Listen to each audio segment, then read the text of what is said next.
Welcome to Perspectives with Chris Graham here at AugustaFreePress.com, and I'm joined by Matt Cauley, and Matt has written a book, and we're going to talk more about the book here in a second, but he's spent a couple of years researching and writing a book on politics, and it's got an interesting perspective. Matt, first off, just thanks for joining us. Yeah, thank you for having me.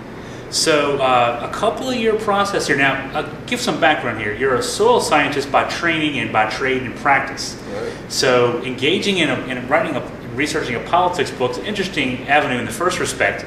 Talk to us a little bit about your approach to the writing and researching of what became a book about trying to get people to agree on politics and move towards the center.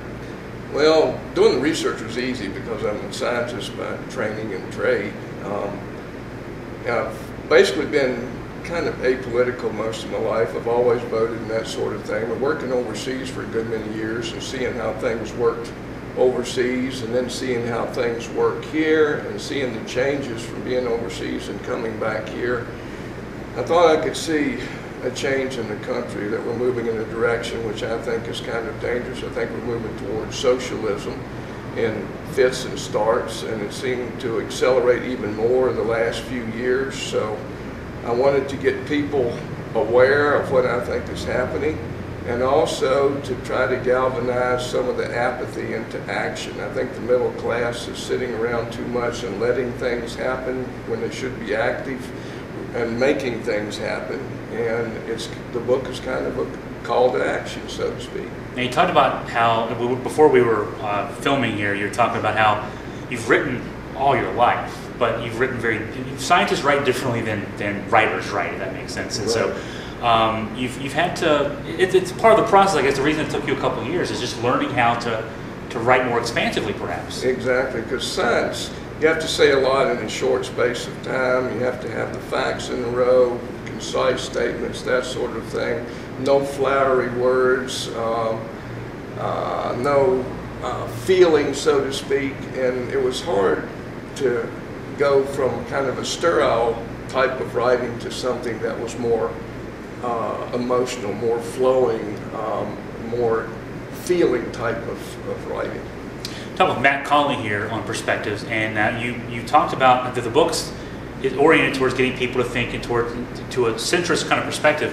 You use the words creeping towards socialism, and I know some people out there listening might say, well, gosh, that sounds like a guy who's more from the right side. Now, you do come from a more writer-centered perspective, but your book doesn't just, I mean, you indict both parties, really, with talking about the creeping to socialism, the focus on social issues. I mean, talk more about the substance of the book, maybe. Well, I'm a capitalist by heart, and I think that's what made America strong. This country made things. We were built on manufacturing and jobs. And I look at capitalism as a way for people to transcend class, to move up in class. Better jobs, better education, that sort of thing. I look at socialism as something that lots of times entraps people at a certain level. And Marx always said that out of capitalism grew socialism. Well, how does this happen? What happens to capitalism? And one of the first things that happens is class warfare between the haves and the have-nots, or the rich and poor. And we seem to be having some of that now, and seem to have some politicians that are using this for their own benefit to try to get elected with their own agenda. And that's why I see a danger there. Certainly on both sides. When you hear the words class warfare in a political context, generally it's someone talking about whether the wealthy need to be taxed more, or why are they asking us to pay more than we're paying now. But certainly both sides use it well, and it's a wedge issue, just like as you go into in your book, social issues are used as wedge issues, whether or not we want to see actual change based on our many discussions of abortion and gay marriage. There's a lot of time spent on those issues, and we even go into how much time we spend in general, time and money we spend in general on the game of politics, and how unproductive that is. It is. Politics, spending money in politics, lots of times doesn't produce anything except maybe another politician with their agenda, and very often they want to generate red tape or use their ego to maintain their position. And anytime money is spent on something that doesn't produce things, bankers don't produce anything, financiers don't produce anything, government surely doesn't produce anything, and politicians spending billions and billions of dollars every year to get elected or not elected doesn't produce anything. Just think what we could do with all this money if it was channeled into manufacturing or jobs in this country. The money and also the intellectual brain power we spend fighting these battles every day. And there's really a scorecard now, not just on election day. It used to be we were focused on November of the election. Who's going to win the election? Now it's almost a daily scorecard of, all right, did our guy make a flub? Did their guy make a flub? Did we pounce upon that flub? Good, we won the day. And the election's not even over when the election's over. There's another election right after that. That's the way we treat it in this day and age.